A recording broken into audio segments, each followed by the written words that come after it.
All right, let's talk about food for the next few minutes, everyone. We're focusing this conversation around agriculture, one very critical aspect of national development. A man once said that one of the very clear and fundamental indices that the country is making progress or has been able to largely conquer poverty is in its ability to answer the questions around food. In the case of Nigeria, a country otherwise so vastly blessed agriculturally, it has been a challenge dealing with adequate supply of food for citizens, let alone having enough for the purpose of exports. In the last couple of years, conversations have been wired around food sufficiency, with the President Bola Tinubu's government now declaring more than one instance of emergency on food security. Whether or not that effort is far-reaching is a question that needs to be answered. However, this morning we are turning our attention to some of the very biting and nagging concerns around food security, which some experts, including the Vice President, will now rather refer to as food sovereignty, regardless of nomenclature. Is Nigeria making progress in the field of agriculture? Now, this question is even more crucial given that there are those who have vehemently argued that if we must be able to diversify our economy, move it practically away at least one notch from dependency on oil, agriculture is most likely the next option to look at. This morning, I'm joined by someone who plays very actively in the field. He is the Chief Executive Officer of Netse Agric Tech, Dr. Bamai. Abubakar Musa, to help us find some sense in this development beyond all of the noise we're hearing in this sector. I'd like to say a big thank you to you, Doc, for making our time to join us this Friday morning. Problem. Always welcome. All right. So let's begin first of all. I mean, you were here a couple of months ago. We had a discussion around the same issue. We talked about policies and all of that. Are we really, is it all talk and no action? Is that the situation we're dealing with?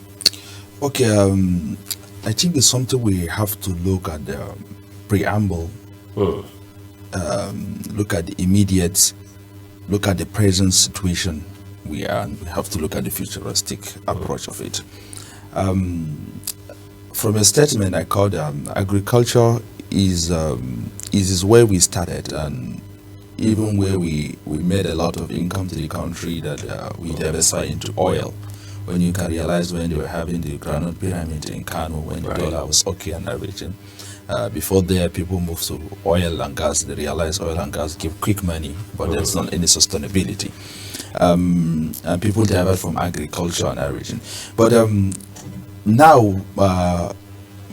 when this, the former president, late President Muhammadu Buhari came into government, this is where he focused, looking at the arable land we have, the unemployed youth we have, and he realized that he sensed from the world pandemic we're having and everything, he encouraged to do local production. He said we produce, we eat what we produce, and he invested a huge amount of money into agriculture, and which me and you definitely knows. After the comparative assessment we have on Agric, we have a lot of processing mills. We have a lot of agricultural billionaires who have key into agriculture. Because of that focus towards agriculture, they realize that it's a very huge business to key into. And after all this, he introduced the anchor borrower at his time. After introducing the anchor borrower, they used the model, and it's a very good model, of course, but we know some people key in their interpersonal interest to make sure they sabotage the project. So after this government came in and declared emergency on food security. After declaring emergency on food security, he mandated all the army to even use their barracks for farming and everything, because you can't fight security without fighting food security. If you realize most of this insecurity we are dealing with in the local area, you realize people are jobless, having nothing to do at hand. So we have an arable 90 or 70% of the youth that were there doing nothing. So what do you think they will think? They will think I'm evil-minded. So with this level of situation, but unfortunately at the moment things were bad. When this government key in there, they were able to flag up a national agricultural growth scheme Agro Pocket. NAX is a project under the African Development Bank. And they were focusing to see how they can increase the production of wheat. From wheat, and they turn into rice, cassava, and maize. And but unfortunately, they were able to do only a single cycle. But as I'm telling you right now, everything has stopped. Even the contractors that were assigned, the agro dealers, were not paid for almost a year. Because of this program, this is what we are having, the situation we are having right now. People cannot even afford to buy a bag of fertilizer. So imagine if you can't buy a bag of fertilizer because there is not any subsidized input at the moment. So, and the output is a little bit, has crashed in the market because they have opened the border and they were importing foods. So what is the future of the smallholder farmers? Right. So automatically you are taking away the job from him. If I'm buying fertilizer at the cost of 55,000 or 60,000 in some aspect, so and you're expecting me to go and buy that output at 35,000, what will I go to farm? At times you are not just looking at the index. Maybe you have a personal goal to achieve to crash the food. What are the processes of getting the food as well? Right. On the process, how many people were skilled job? If you said today you just jump at the output end goal, what are the other process? Where will they be? At least in a local government, you can go to my area, you'll find that a lot of youthful people are moving to the farm because they realize this is where they can earn. That's why you see farmers are buying cars, farmers are buying motorcycles and everything, and they don't even care what government will do. What they were interested in, they know if they finish farming, an off-taker is at their farm. So people even paid off-fronts. Right. To pick up. So there's guarantee. There's guarantee there. So, but now that there is not even the guarantee, people are not even coming to buy anymore. So what do you expect? I need to ask you this. Fertilizer it's a very big conversation when you talk about farming, when you talk about agriculture. Is fertilizer still subsidized in Nigeria today? No. Because before, let me give you how it is. Before, there's an MOU signed by the late president. There's an MOU signed between Nigeria and Morocco for bringing in these fertilizers, chemicals, at the subsidized rate given to the blenders directly. So they have a sort of an MOU between the NSIA. If you come in, you sign your MOU, they subsidize the input. So that subsidized, they give you a flat rate of how much to sell the fertilizer for farmers. So, but now when they came in, they were now trying to modify all this, but has been stopped already. Because, there is something we have to say. If you are in a middle of war, you can't just say, okay, I am deviating from that war, from that enemy I have, to checkmate what we are doing or what our expenditure of what we had been spending on this war before proceeding the war. Definitely the enemy will overrun you. So you have to continue to prosecute the war. Yes, you have to prosecute the war, win and strategize and see what's the next line of action. You can't just say, I came in, I am not satisfied with what the former government have did on Agric. And you just hold everything and suspend everything. You don't know the danger you are into because you don't have a strategic exit plan. You can't just come and say, okay, I have stopped Anko borrowers. I have scrapped development finance from First Bank, from CBN. No more any Agric intervention at the moment. And you did not bring any solution to address that issue. So that was the wrong move. It's a wrong move. Very, very wrong move. What you should have done in that moment, bring in a committee, sit down, allow the project to run for a while. And this is exactly what the former government did. When they came into 2015, there was project by a former minister and the former African Development Bank president. Dr. Akiwumi, additional. Yeah. He brought in Growth Enhancement Support Scheme, GES, this mobile e-wallet for farmers. Yeah. When they came in 2016, they run that project for a couple of years before coming up with a new project of the Anko borrowers as well. Because they did not stop the project and just see how they can key into to Anko borrowers. So exactly that's what we are expecting first. Secondly, you have to look at the success story. Right. Not only the quantum of volume of funds spent. I keep on telling people, if not because of that decision of closing the border and pushing us hardly and pushing us forcefully to the farm, when we are having this COVID-19 pandemic, or the world was shut down, how could we feed ourselves at that time? anything can happen. Right. These people that we are going ahead to buy from them, we are supporting their farmers and supporting their government. We have land more than they do. We have energetic use more than they do. We have strategic more than they do. Nigeria as a whole is an instrumental eye for the other African countries. You can't just sit down here. Anything affect Nigeria has affect almost the West African part of this country. So it's something we have to look at it realistically. Let's keep anything aside and let's focus on this. So when they came in, what you should have done at the moment, you should not just put into AGCO borrowers into investigations. Now, as I'm telling you, farmers are scared as well. They have been harassed. They will be calling each and every day by the EFCC and other governments. Why is that? For recovery Of anchor borrowers? of the AGCO borrowers. Yes. So automatically their mind is not even there. So would you say, like some persons have also argued, that the idea behind the AGCO borrowers program in itself is a failure? Wait, let me tell you something. Me and you having this agricultural discussion is because they are AGCO borrowers. How is that? Fine. Before, how many percent of farmers were even able to do a commercial production? How do you think, if not a country like Nigeria, you were trying to want this to happen in one day? It's a strategy. For example, as a president, I can budget 5 trillion to agriculture, but I should not be expecting outputs or immediate return of investment in the next 5 years. So you have to project. You have to project. It's not an immediate. At least turning the mindset of people to even go back to the farm, it costs a lot. It's not a free. It's called a learning process. You can't just wake up a day and tell you to go back to the farm. I have to justify why you should go back to the farm. And there has to be an investment made. Of course, for that. If there is not an investment made, before, how did they even do? They were calling people to come and collect the loan without a single collateral. People are not coming. Why is that? Is it because there is this apathy against farming? No. People have to even understand the model itself. In the first place? In the first place. Because everybody is scared of what is called loan. Why will I go and collect loan for? Something that I don't have even sanctity and sure of it. So to someone to take that boldness to even come ahead to say, I am ready to even acquire this loan, to go and even practice that farm. Or you have to give this guy a national honor because he has taken a boldness to do that. To even speak the risk and interest on this. When they come in, most of us are just depending like this. We depend on invitations. People do not even know the farming skills. People were just talking. Most of the smallholder farmers we do, they farm for just a local consumption.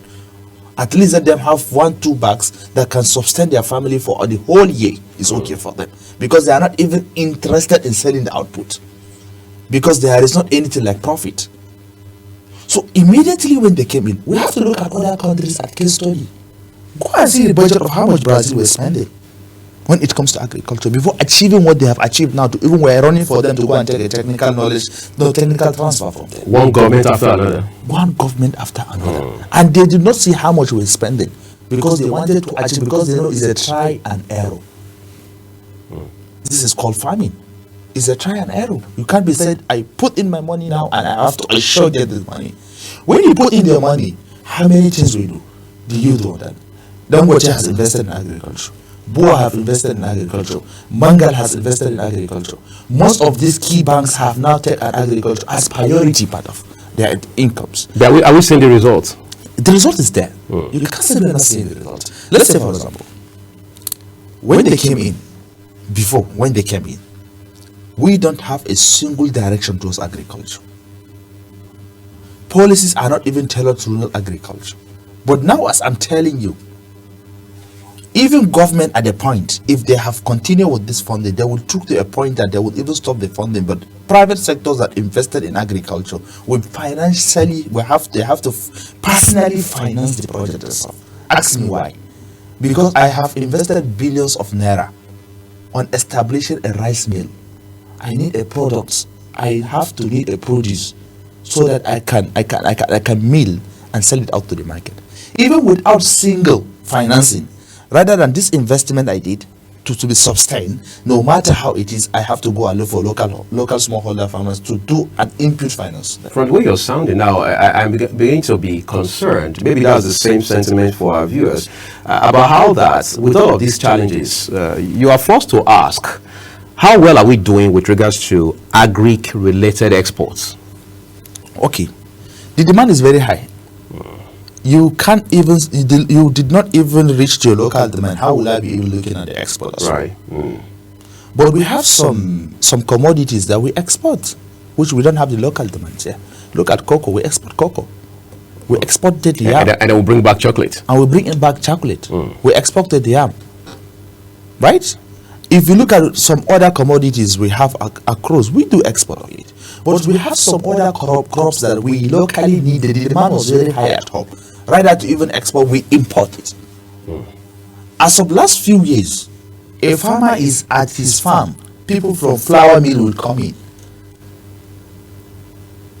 People from the animal fields from the south will come into the north to come and book ahead. If I have seen you as a friend of mine have found 3-5 bags and you're able to sell that 5 bags in the millions of naira, the next year I'll be the first person to even go to the farm more than you do. First. Secondly, it's only agriculture was allowed for all civil servants to practice. Without conflict of interest. Without conflict of interest. Right. Thirdly, we have a lot of universities across that have an arable hectares of land that we can force them and look at input or look at a co-funding strategy for them to go back to their farms. We have a lot of barracks that have a lot of hectares of land that can key into farms. We have a lot of youths that these youths that people were saying youths are not this, is something that we have to look at it. You have to see this as a time bomb. These youths were there. What they just need is a single little mentorship. They will deliver. Give them the mentorship, they will deliver. We're going to talk about youth soon, and then we'll also see what the nexus, the correlation between the universities and the industry, that is the farming space, really is like. Well, let's talk about Niger State. I mean, we are in Abuja, Nigeria's capital. Niger State is our neighbor here. Governor Bago has been hailed as the farming governor, the farmer governor, and all of that. We see all of the work he's doing, amazing efforts regarding agriculture. Do you think that is a shining example or a model for other governors to follow? A lot of governors are following. It's just that Bago is ahead of them in the media space. A lot of governors. So he showcases his work more than other people. If you go to Jigawa, you'll be amazed with what the governor is doing in Jigawa. Almost all the sectors. If you travel down to Yobe, you'll see what the governor is doing. If you move to Bayelsa, you'll see what he has mandated all his local government chairmen. Regarding farming. Regarding farming, it's a challenge. If you go to Cross River, they have did so. Move to south, is it Ogun or Southwest, where this Minister of Information were coming in. He did a demonstration farm using the AI technical strategies and everything. He has gotten a very good yield. So this is showing you all the governors and everybody have realized agriculture is a critical sector that they have to work towards it. Before you go to the Ministry of Agriculture, to even get a single farmer's database is a problem. Why do we have that kind of bureaucracy that seems to drive down development in agricultural space? Okay, I keep on telling people, even we the agricultural experts, and activists aside, we put more pressure on the national, not looking at tailor it down there, which is a very big barrier. To the grassroots. To the grassroots. At times you find out that we keep on chasing a lot of big fish, not going down to the people. Maybe they may even give you the listing. I was opportune to be part of some government projects. When I sat down with them, I realized that they couldn't even understood where did they even wanted to move. Because if you did not work on your data, no matter how it is, you can't achieve whatever you wanted to do. So some of the agricultural ministries at the state level were just dormant on their own. So at times they need a creative innovations, where we put them on the track record to achieve what they wanted to achieve. So I was opportune to be in Bayelsa. I traveled to Bras, Nambem, and other places. I was surprised. I said, I wish I am from Bayelsa. I said, if I got the space, I would rather farm in Bayelsa than to farm in the northern part of the country. Why is that? Why is that? Because if you look at it, there were two things. They were not having this insecurity crisis, and we do in the north first. Secondly, if you look at their raining season, I can farm rice 3 times in Mambi than the northern part of the country because of their weather over there. After this, I realized that they still have the land. They still have the land. When they're looking at maybe their land is not this, not this, because they couldn't jump in and practice. I give them that advice. They're more efficient. More efficient and all. I give them that advice, and we were able to map out some land that they can farm rice, maize, and all that things. They were very happy. And this with my proposal of where it is now. That's where the government think is not going back. They have to go back to the farm. And he mandated all the chairmen at least to farm a little hectares of farm as a trial. But they were ready to do that. So these are kind of things we have to be seeing from the grassroots. It's not a federal government work. It's almost for everybody. Right. It have to declare it for everybody. For example, if I may get the opportunity, I will mandate that each and every local government at least must farm 1,000 hectares. Minimum of 1,000 hectares. Provide the financing for them. If it is contact funding, do it. Anybody that did not do that, I will not send him this. I will take it from the source of the local for their allocation, monthly allocation. All right. I mean, you mentioned AI passing when you were talking about some initiative in the southwest of the country. Are we able to, at this point, given, your own active role in the agricultural space, harness the blessing of technology to drive agricultural development? Are we doing that very well at this point? Yeah, we're doing it. When it comes to input production, input, support services, when it comes to input distribution. Normally we use technology to do that, where a farmer will be sent an SMS, will come and be captured, and anywhere you are, you'll be monitoring what it's doing.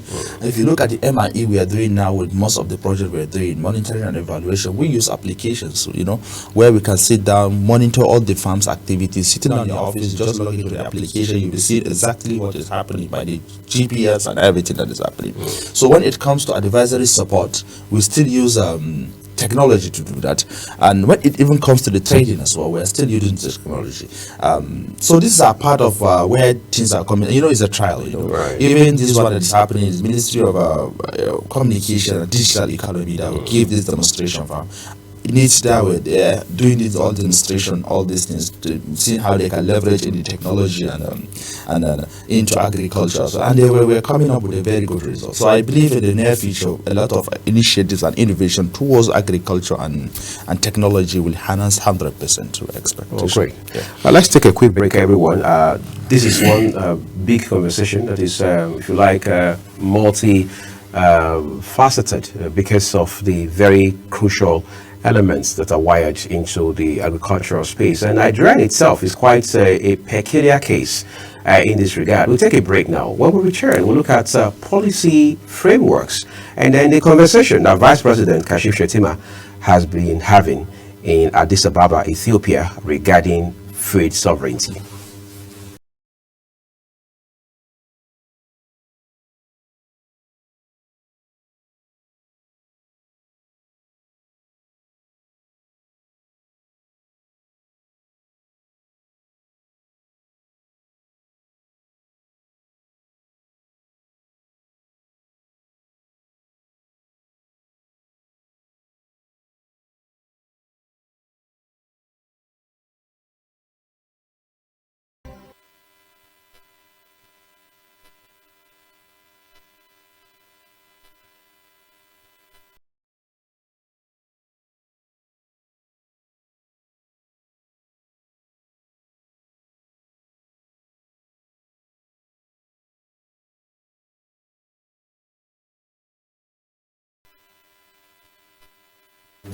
All right, thank you everyone so very much for staying with us. So Doc, I'm just going to ask you this. As of today, records show that Nigeria, for in the manner of speaking, produces tens of thousands of graduates within the agricultural department. The Department of Agriculture or Faculty of Agriculture. In fact, in Nigeria, we are blessed to even have schools that are, if you like, specialized in terms of training young people in the field of agriculture. Have we been able to, again, marry this training, this academic background with the practical aspect of Agric in Nigeria? For this, I may say no, definitely. Because is something that we have to look at it. Most of the people that are keen into agriculture are not there for a passion.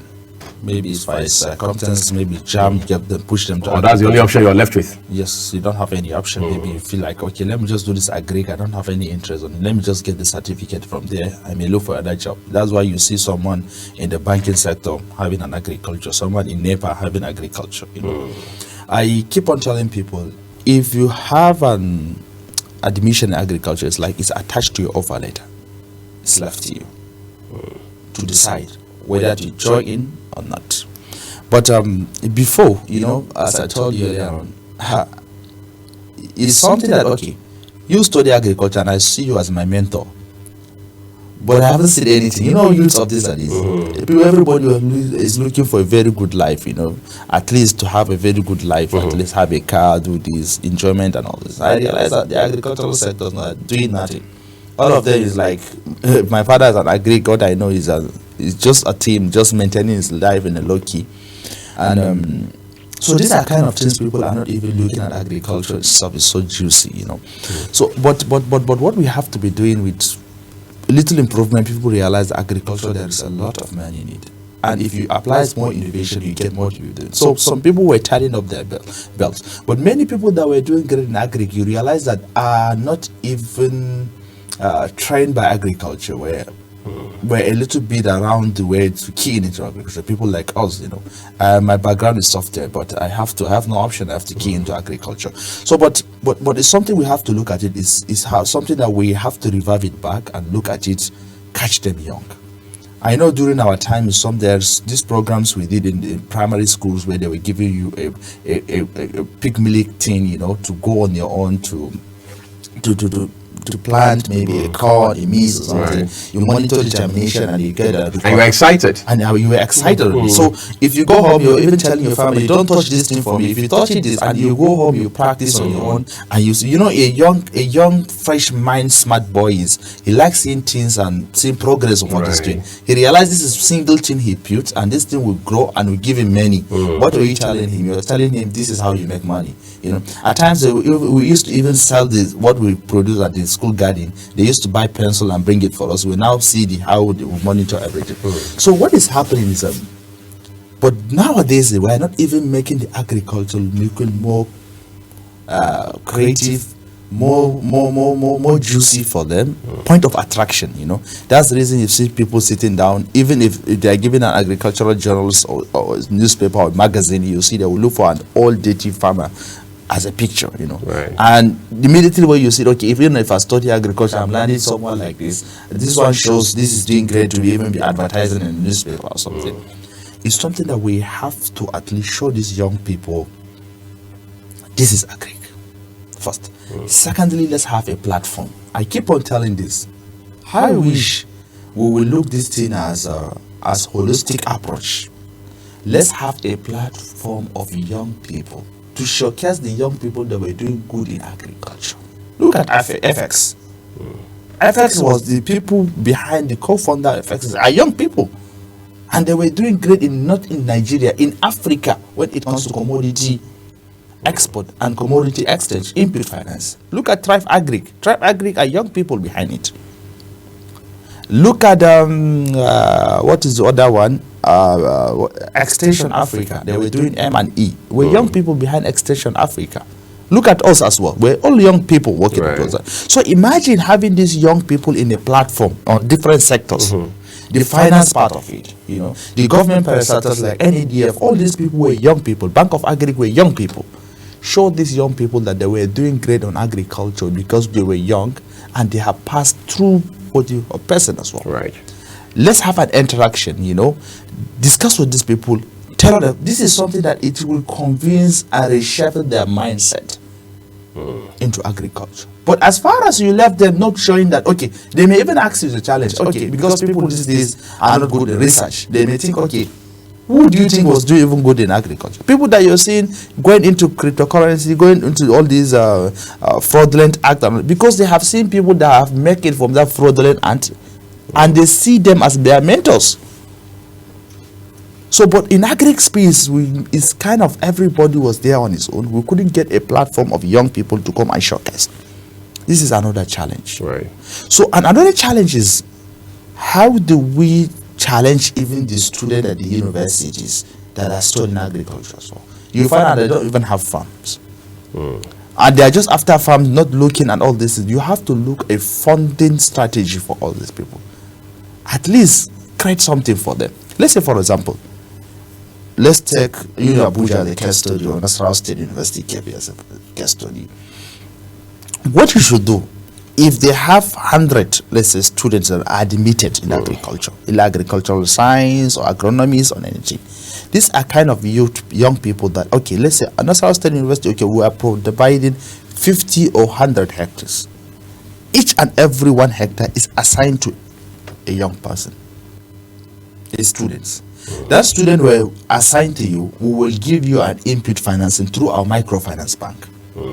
Just go and feed up everything. We are giving you fertilizer, we are giving you insecticide, we are giving you seed and pesticide. So input will not be a problem? Will not be a problem for you. You will get the input. And you just decided which of the commodities you are going for. Don't limit them, because you are treating them as a trial. Right. If it is crop, they are going fine. If it is cash crop, they are going fine. If it is greenhouses, they are going fine. If it is fishery, they are going fine. Anything you think they are going, finance them on it. If you finance them on it, the advantage is these are young people. They are already part of you.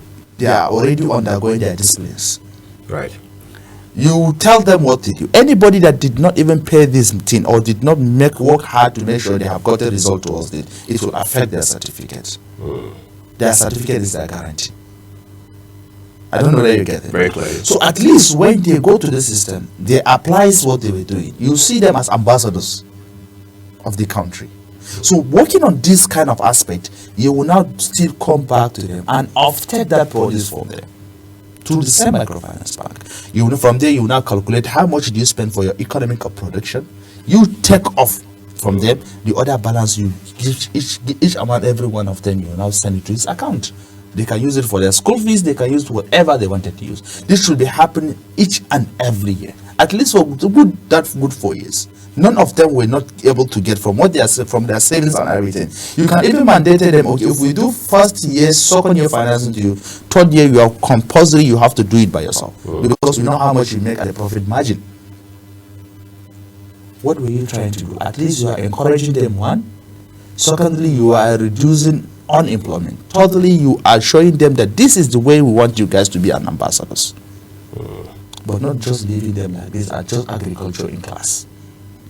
You have to bring it to the field. You have to bring it to the field. It's more of field than there. It's more of sit down with them, show them a challenge.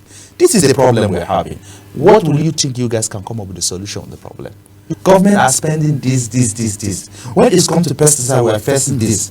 What of the application solution will you bring in for this? Challenge them. I mean, when you talk to people who are into agriculture, experts like yourself, they talk about value chain, just like you have in other sectors. Maybe agriculture has a far bigger value chain than other sectors. Yes, are we effective in terms of how we pay attention to the value chain in agriculture? Yes, when you look at it from different angle, which Nigeria have top priority. That's the reason I like this guy. He was very, very smart. Former governor of Cross River, Ben Heidi. I know I was in Ecom, traveled down there, and I saw the chocolate factory he was doing as of that time. Just to show you, he have understood the way the system is moving. He wanted to see how he can add more value to the cocoa as well, rather than just to be taking raw material outside the country. Because putting value addition at least will create more job for the young people out there. It will still generate a lot of internal revenue to the state. Most of all these our states that we're having, we just like export. If you look at the IGR, government did not even have a system to even monitor the IGR. Some government did not even sit down and do an assessment of, okay, this is a cocoa industry in my state. How much will they make it every year from the cocoa? Some government, if you come with a comparative result to realize that how much they will make in every year in what they have as a cash crop, it was very amazing. They will look at it as, okay, to me, somewhere like Cross River, somewhere like Jigawa, somewhere like Borno, I couldn't mind to do an agency that it will look tailored, towards the cash crops we have within that state.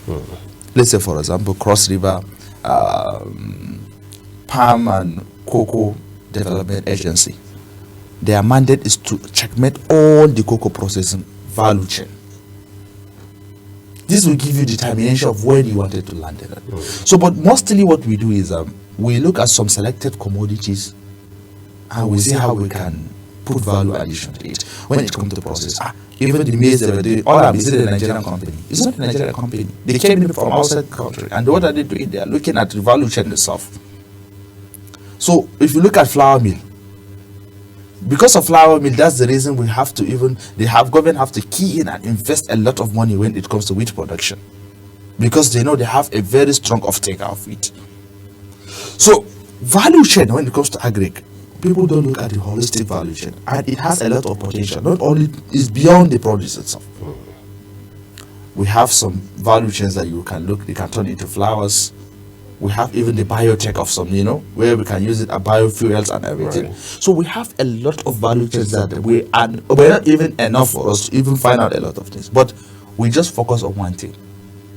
Some people were looking at the marketing aspect of it. Some people were just dropping at the export because they wanted to make money. So it's something that we have to look at it holistically. But why would he push to look at it holistically is we have to sit down and look at it from. That's why you mentioned embargo. I know shea butter, he have even banned the exportation of shea butter some years back, because he said he wanted to understand the value chain. So they rather have their own company to do it. The guy is smart, I think this is last month, if you can realize, he has signed an MOU with Lagos State Government, upfront production of almost 1.something trillion with Dangote as well, 500 billion with Lagos State Government. Just to show you how smart it is, he is just focusing to see how he can bring in more funding and more of partnership. So even without any allocation, with this partnership will push him to the world that he has to do the right thing through the Niger Food. But what he did, he has to create a company for that, not directly with the Ministry of Agriculture, that he mandated them to do that. So it will not be a failure. Definitely has to be a success story. All right, that sounds exciting. As of today, Doc, would you say funding is still a problem in agriculture? Because at some point, it was an issue of, funding was, there was paucity of funds, as they say, and then we had cases where loans were given, and in many of those cases, we were also told, unfortunately, that those loans didn't get to the farmers themselves. It was just some people, some jobbers who were within that space who had no business with agriculture coming to benefit from those loans. Do we still have such a nasty situation today? I think at the moment, we don't have so far, I can tell you there is not any government intervention where tailored towards loan for farmers at the moment. I think all the anchor borrowers that were suspended, then they now come up with the NACs. But a couple of, I think last month, National Agriculture Development Funds were doing something on the 19.5 billion naira, the agro, which were doing great. They were doing it as a demonstration for now. And I know the ES of the NAT fund was doing very good. They were able to cover some states with 50,000 hectares with 50% financing model by the processor and everything, which they are doing at input finance. So which we just started now. So, but from there, yes, I agree with you. It's true. We have political farmers, we have ghost people that will use people BVNs and data just to get the loan and everything. But I and you, we know everything you started, there must be a challenges. Right. What we should have focus is, okay, these are the key challenges we face, and how do we narrow and minimize the risks as well? How do we work hard to make sure we have profiled the real farmers? Because mostly what they used to do is, they will just sit down, you will just sit down on your own like this, someone will just call you, okay, please can I have a BVN? So they will just go to the local people, collecting their BVNs and everything, changing their phone numbers and everything. So before you know, you will not even realize that you were having a loan on you. It's only when you go to the bank you realize that they will be telling you have a government loan on you, which you don't know. So people will use your personal details to get their money. So, but I think what we should do is something that we have to be coming down. I know definitely it's Nigeria. It's only Nigeria as a country that will give you an input today. Someone will call to make sure whether the input has reached out to you. Say no, the input did not come. You're expecting to give you more. Do you get me? So, but at times we have to look at local cooperatives we have, so that we have to be dealing with these imams and the churches, with the traditional rulers to get the actual farmers. And that's where technology will come in. After we profile you, we have to go and map your farm to know how many actual size of farm do you have. So having all these things, gradually we will now be deleting and removing all the political farmers. So when you have the actual database really, which I know government were trying, I think there's a partnership with FOA and NIMSI, where they wanted to integrate to make sure they use their need number to get the actual farmers they wanted to do. So if we couldn't get the actual database we're looking for, it's a problem. Even a program will come in, they will say, okay, can we get a farmer's database? They will just go and bring a farmer database. You realize that 50% of farmers' database with their phone numbers, you can't even reach them. So you can't get the result you wanted to get. So as far as we did not work strongly on that database, it's a very simple problem for us, which I know the government are doing their best to see how they will address the database. But what we are saying is, let's keep things beyond politics. There are some sectors you don't have to play politics to it. Either you be Yoruba, either you be Hausa, you be Fulani. Let's keep all these things. Hunger did not know all these things. If you are hungry, no matter how tribe you're coming from, if you give me food, I will eat. All of us rely on food, right? So we have agriculture is one of the sectors that you don't have to play politics into it. First. Secondly, you don't have to allow government to drive agriculture. Right. You have to just create enable environment and policies, allow private sector to drive it. Is private sector, the private sector in Nigeria today very active in the agric? They are not 100% active on it. So it's something that you have to make sure, give them a soft landing. You have to give them a soft landing to key in to agriculture fully. Just give them an enable environment, provide the funding for them, and allow them to see how wonders will happen. But as far as you said, as a government, the funding comes directly to you. Definitely a lot of things will come in. Even these uncle bros, people will complain. One of the challenges we got at that moment is you as a financial sector, as PFIs, and they mandated the money has to come through the PFIs.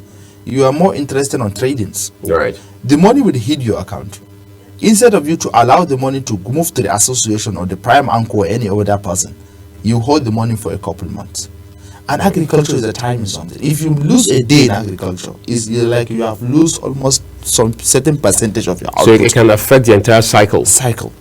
I, as a local farmer, I'm expecting from the value chain, CBN will send the money to the PFI. The PFI will now release the money to the input suppliers. The input suppliers will now logistically move this input to the local farmers at the state level. From the state level, they will do their distribution mechanism and strategy, move it to the local wards to give to the farmers. Before you realize these are the processes. If you delay one, it will affect the farmer. Right. So we now realize that some of the farmers are getting their input at the point of output. What the extent of the intervention? The purpose is defeated.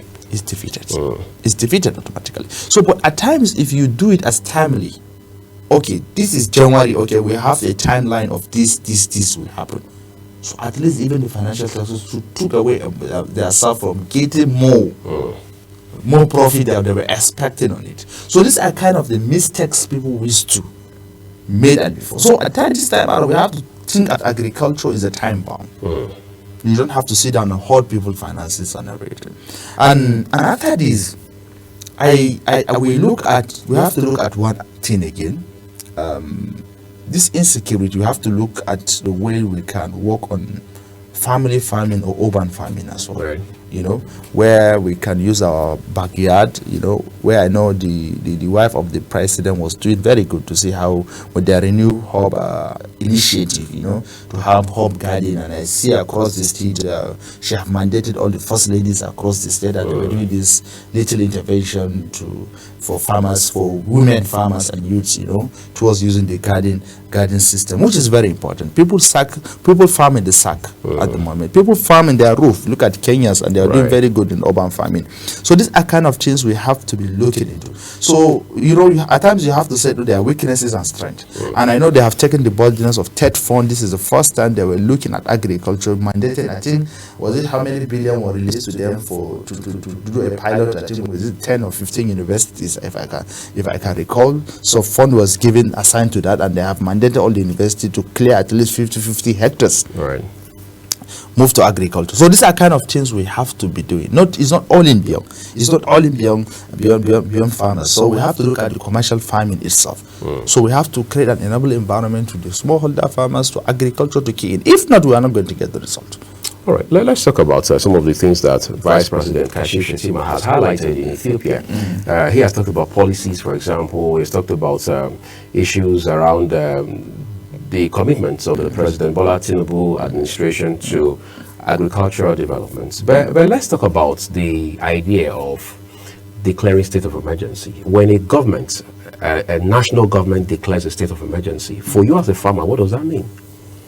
Okay, it's like if you look at the state of emergency in agriculture, it's like they're telling everybody should move back to the farm. Why did they even see it coming and declaring state of emergency on food security? Is because they realize that you cannot address national security without food security. So everybody, with the army, with the state security service, with the NSI office, with the NSA office, everybody should jump his hand to agriculture. I wish I'm a part of the people that advise this. I would even told them that no more coming to work 5 days a week. So you cut down the number of days? 3 days is okay. 2 days, everybody should go back to the farm. And as a leader, I will be the first person to do that. I don't know what I mean. So you reduce the cost of governance, At least what you have reduced for that 2 days, assign everything to agriculture. Make financing available everywhere. As a civil service, or to anybody who's working in the private sector, can get financing as easy as it is. You can even do a local profiling just on your phone, maybe with an assigned financial institution or assigned bank of Agric. You will just get the money, or you just get the input instantly and move to the farm. Not declaring on the media that you have assigned of food security, emergency on food security. I think this food security, when he assigned and declared this food security, is more than 2 years now. Yeah. What is the result? Just about 2 years. So and we have had that about two occasions. On 2 occasions. So what is the result? The result is zero. If they are still importing food, if farmers are still cannot afford to buy fertilizer, what's the angle of it? So there is not any result towards that. People were crying they have not been paid money. Agro dealers have not been paid money. A lot of blenders were shutting down because of lack of financing. So what the extent of the declaration? If we are doing something, we have to. That's why I told you, politics has to not be in agriculture. Right. Go and do your politics anywhere you feel to do politics, but agriculture is reality. If it is affected, it will be affected thoroughly. So it's something that you have to look at it from different angle. Yes, Vice President, if you look at his training, is an agricultural economics. You know how agriculture it is. He has been once be a commissioner of agriculture. He was one of the best governors when it comes to agriculture in working over rehabilitating his state when they were in the middle of insecurity at that time. Borno State. Borno State.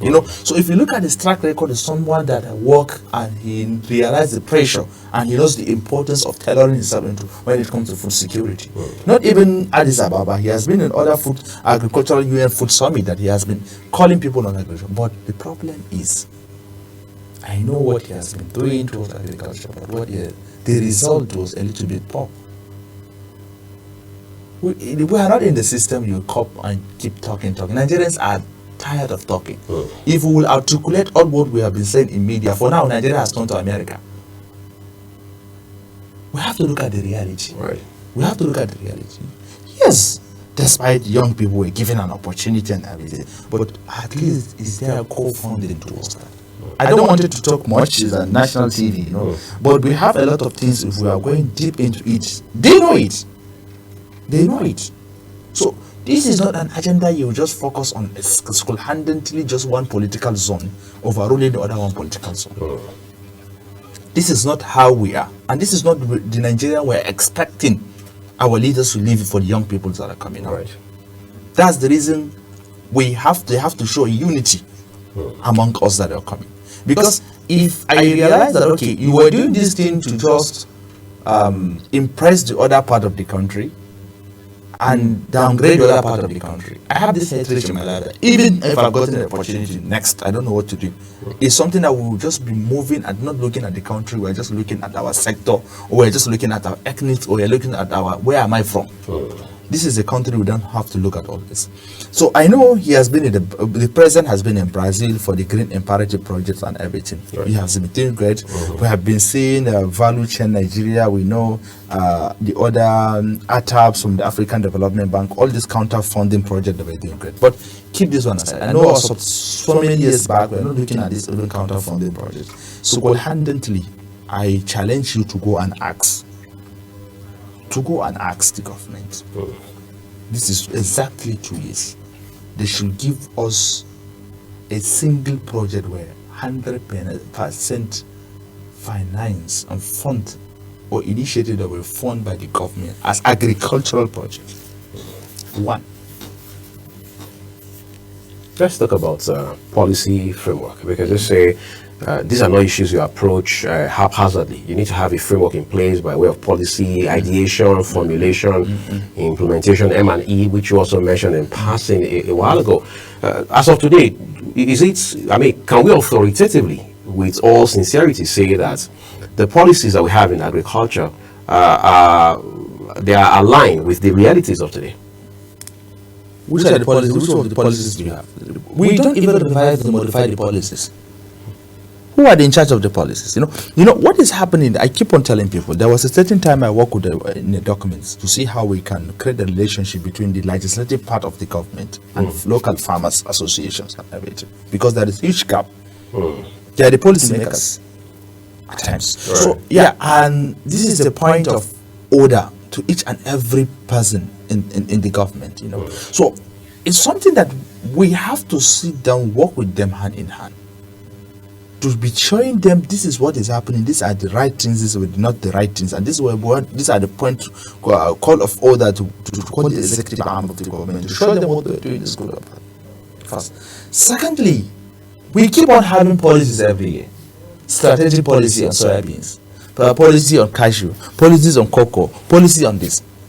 Where are the implementation of the policies? When it comes to implementation, it's zero behind a decimal point. That's the reason I told you private sectors will be the only person to push.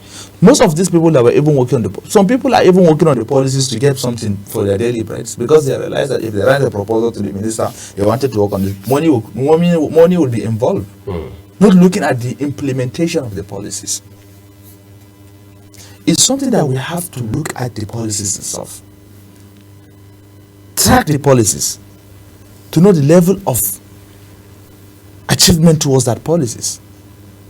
But everybody's not sitting out reluctantly. They will just call stakeholders, sit down, have a tea break, have a lunch, dinner, have their allowances, everybody will back to the office and keep the policies in the archive. So without sitting down and checkmating all these policies, we never get what we wanted to get. All right, let's quickly take a break again, everyone. When we return for the last lap, you can call it the victory lap if you like, we'll turn to other aspects of this very important conversation, including the associations within the agric sector. How exactly are they faring? Some people say, well, those associations are not as effective as they ought to be. But again, we have these associations and they are an integral part of the agricultural space. We'll talk about that and more as we wrap up this conversation in a bit.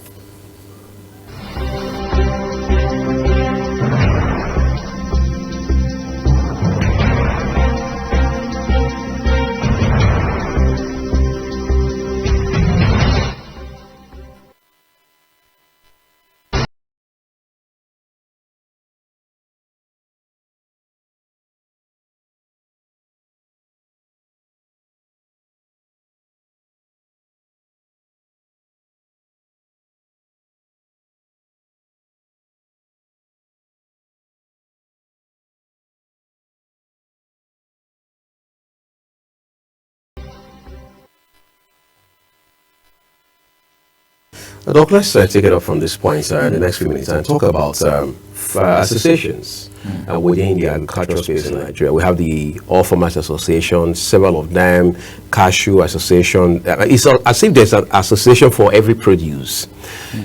Sometimes we try to pretend about the multiplicity or the proliferation of these associations. But let's talk about the importance of their role.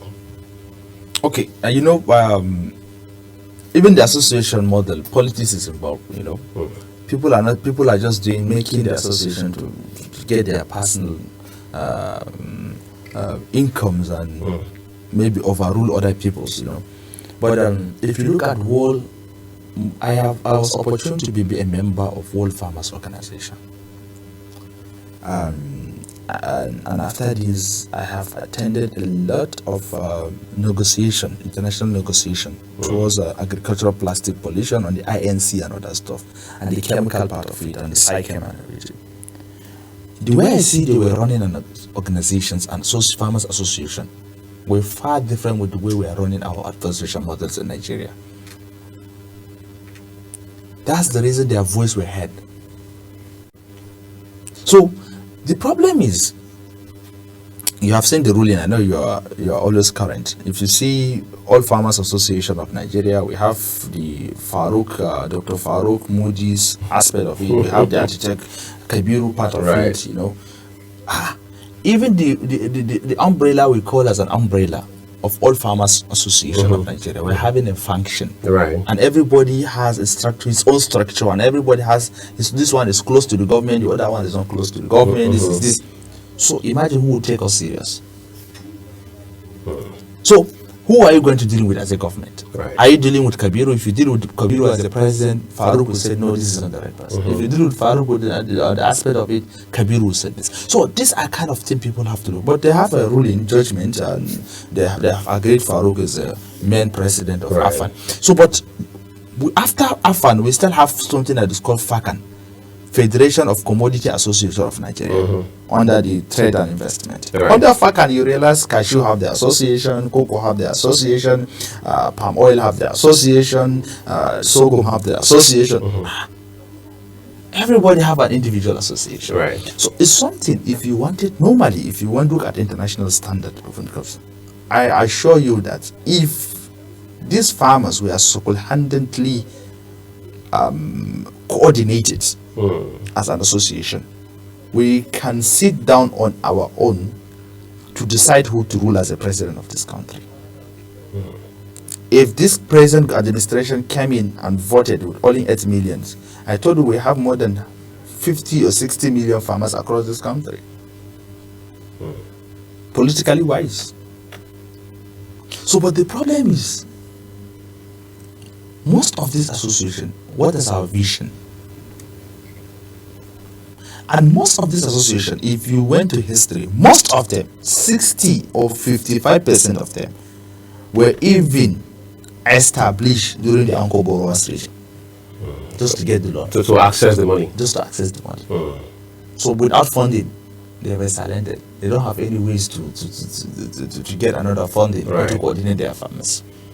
So these are kind of things we have to look at it. If it is an umbrella of all the farmers, and the amazing part of it at times, or discouraging part of it, you will see an association endorsing this to be the president. Who asked you to go and endorse? Are you a political platform?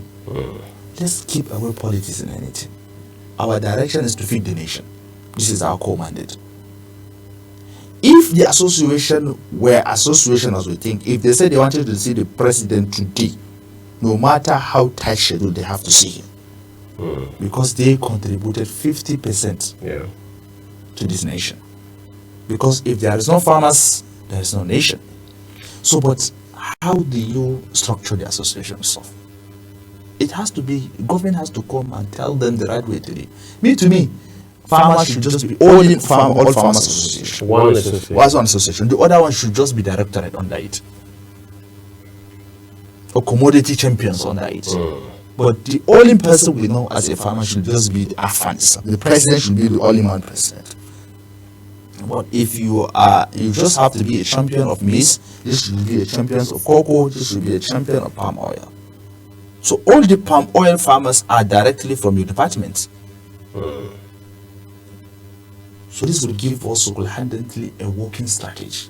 As of today, I mean, you look at the way farming is done everywhere around the world, whether you're talking about the Netherlands, you're going to China, you're coming to Brazil, which you mentioned a while ago, or even South Africa, or closer to home, Ghana. We're talking about the kind of farming that is mechanized in the practical sense of the word. In Nigeria today, beyond having a bunch of tractors scattered all over a farming space, can we boldly say we are mechanizing?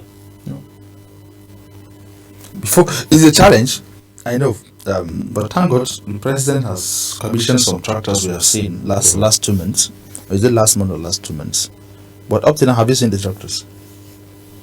So beyond the ceremony, we're not seeing the results. It's a question, do you see it? Because do you call someone to know where the tractors are at the moment? Me, I don't see anyone. And this is August. This is August. Where are the tractors? Are they in the field? So, let me tell you something.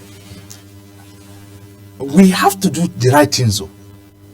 We have to do the right things. Well, let's keep all these things aside. If these tractors were here for how many months, where were they? First. Secondly, if we wanted to fully mechanize, we have to look at commercial arable land, not individual farms. Let's say, for example, let's take Kaduna as a case study. If we have Birningwari, having Birningwari there, we can clear 2,000 hectares from Birningwari at once. Each and every farmer that is interested to come and farm, we will now give him a hectare of land. Is it a hectare you are capable to do? Fine. 0.5 hectares? Fine. Just tell us what you can do. We will now map on all these hectares for you. What is the key problem? It's security. We have agro rangers. If agro rangers is not enough, let's have a private sector into it. You license, you give them trainings, you do everything to them.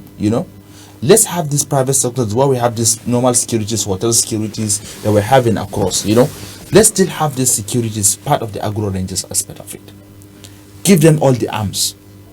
Secure these farmers and secure this land. What will it happen? If you wanted to apply any insecticide, use the same mechanization method at once. But what you need them there, each and every person knows where his hectares are, and he will be assigned for the local weeding and taking care of his farm. Rather than having 50 farmers in the eastern part of the local government, western part of the local government, let's have them collectively in one place and see the result. Assign an agronomist and extension workers. At least you have a demonstration of what to show in place. This is what you should have done. It's good that, as I told you, Iran, mandated all these your state governors and local government chairmen. At least none of them should have less than, in a cluster zone, less than 500 hectares within a local government. Anybody that failure to do this and give you the actual results of what he's doing, this will now be withdrawn from his source of allocation. But you just see that elegantly ceremonial flag of tractors. Where are the tractors? Before you know, we will be shared for their co-politicians. So we have to look at the right people in the right place. Not having all this international gathering and signing MOUs and everything. MOUs that we're not seeing it on ground. Well, we have seen a lot of moves by the government, not just this Bola Tinubu government, even before this.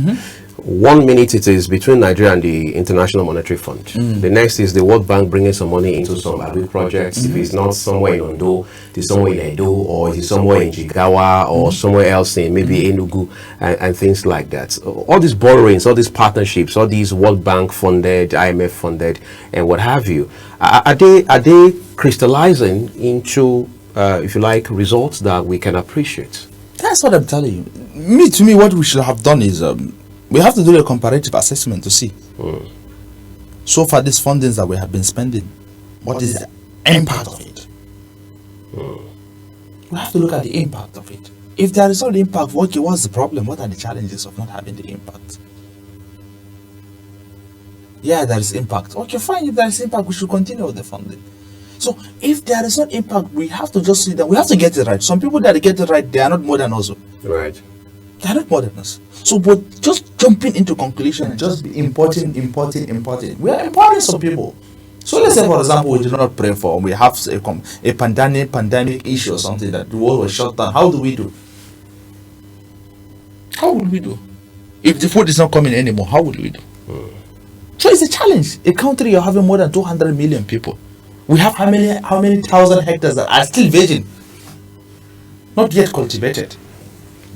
So if we did not sit down and look at things from different angle, and face the reality and make sure, yeah, this thing that we have, we must achieve it. As I'm telling you seriously, it's a time bomb. It's a time bomb. Because what you have to see, you two are there sitting down doing nothing idle. Maybe I just have maybe ₦1 million or 750,000 that I move into the farm.